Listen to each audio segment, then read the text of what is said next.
आत्महत्या एक दर्दनाक कहानी। उसे जीना नहीं था, वो खुद को खत्म कर देना चाहती थी। उसके दिमाग में हमेशा यही विचार आ रहा था। उसने डिसीजन ले लिया था कि सिर्फ अंत कैसे करे इसके बारे में सोच रही थी। चारों ओर अंधेरा ही था। अपने ही सोच में मग्न पायल नीचे बैठकर बहुत वक्त तक ऐसे ही बैठे फर्श की तरफ एकटक देख रही थी। पति की धोखेबाजी से पायल अंदर से टूट गई थी। उसके बोले हुए वह शब्द पायल के दिल में घाव कर गए थे। इस बार तो पारस ने हद ही पार कर दी थी। अब और जीने का कोई अर्थ ही नहीं बचा था। अब खुद को खत्म कर दूं, इसके सिवाय दूसरा विचार उसके मन में नहीं आ रहा था। दोनों बच्चे गहरी नींद में थे। एक नज़र उनकी तरफ देखा, उनके सिर पर प्यार से हाथ फेरा। आंखों में आंसुओं की धारा बहने लगी थी। उसने मन में एक दृढ़ निश्चय किया था। रात के 2 बजे थे। हर तरफ बहुत सन्नाटा था और वह धीरे से उठी और दूसरे रूम में चली गई। गले में फांसी का फंदा डालने ही वाली थी कि तभी कुछ गिरने की आवाज आई। पायल का 2 साल का बेटा जोर जोर से रोने लगा।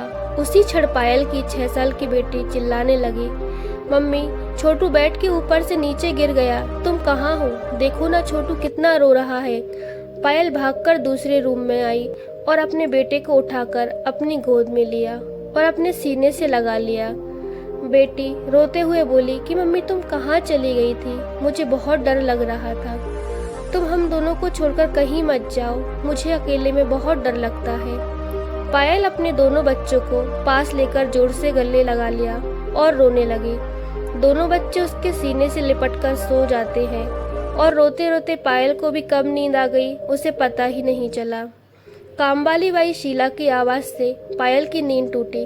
अरे मैडम, आपने बाहर का गेट खुला क्यों छोड़ दिया? अरे मैडम, क्या हुआ? अभी तक आप सोई हुई हो, तबीयत तो ठीक है ना? वो खुद को संभालते हुए बोली, हाँ थोड़ी तबीयत ठीक नहीं है। घड़ी में वक्त देखती है तो 8:30 बजे थे। आज तुम्हें आने में इतनी देर क्यों हो गई मैडम? चौथी गली में मेहता जी रहते हैं ना, उनकी बहू ने फांसी लगाकर आत्महत्या कर ली। 2 बच्चे हैं उनके, एक 10 साल की बेटी और 6 साल का बेटा। यह सुनकर पायल के कलेजे को धक्का लगा। अपनी साड़ी ठीक करके उसने पूछा, कब हुआ? शीला ने बोला, रात को हुआ मैडम। मैंने ऐसा सुना है कि उसके पति की दूसरी औरत से संबंध थे। कमबख्त अभी तक आया नहीं। अचानक पायल ने गुस्से से बोला, अच्छा किया कि वह नहीं आया। उससे क्या फर्क पड़ता है, अब वह थोड़ी ना देखने आने वाली है। ये सुनकर शीला पायल के कान के पास आई और धीरे से बोली कि मैडम, मैं अनपढ़ गंवार हूँ और घर घर में झाड़ू पोछा करके मेरा पेट भरती हूँ और आप पढ़े लिखे हुए लोग हो। भले ही मैं आपसे उम्र में बड़ी हूँ, जीवन का अनुभव थोड़ा आपसे ज्यादा है।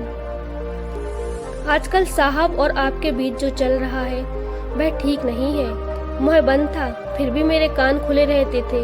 मैं एक औरत हूँ और औरत के दुख को समझती हूँ।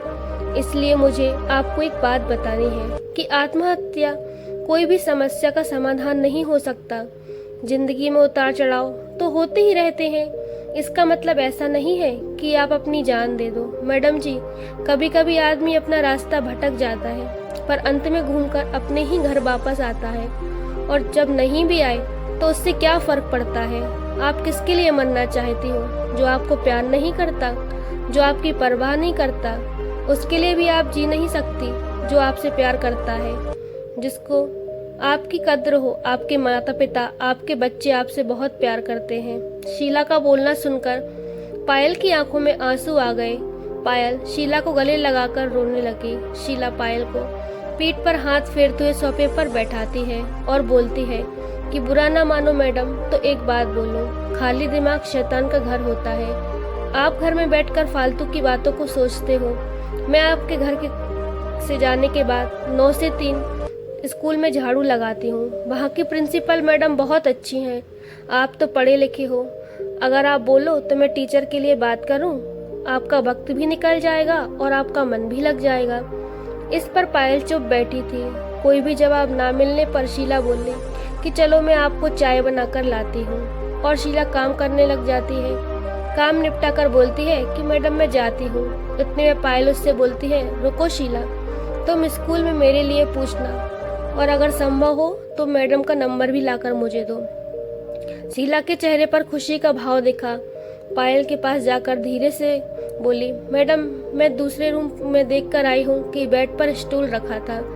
ऐसा आप कभी मत करना, यह आपका घर है, इसे बचाने को आपसे जो हो सके वह कीजिए। बिना लड़े आपने हार मान ली। शीला पायल के हाथ में अपने हाथ को लेकर बोलती है कि एक फिल्म में डायलॉग है, लड़ाई लड़कर जीती जाती है, मरकर नहीं, क्योंकि मुर्दे कभी लड़ा नहीं करते। शीला हाथ नचाते हुए ऐसे बोलने लगी। यह देखकर पायल को बहुत हंसना आया और शीला का बोलकर सुनकर पायल का मन बहुत हल्का हो गया और उसे एक किरण दिखी।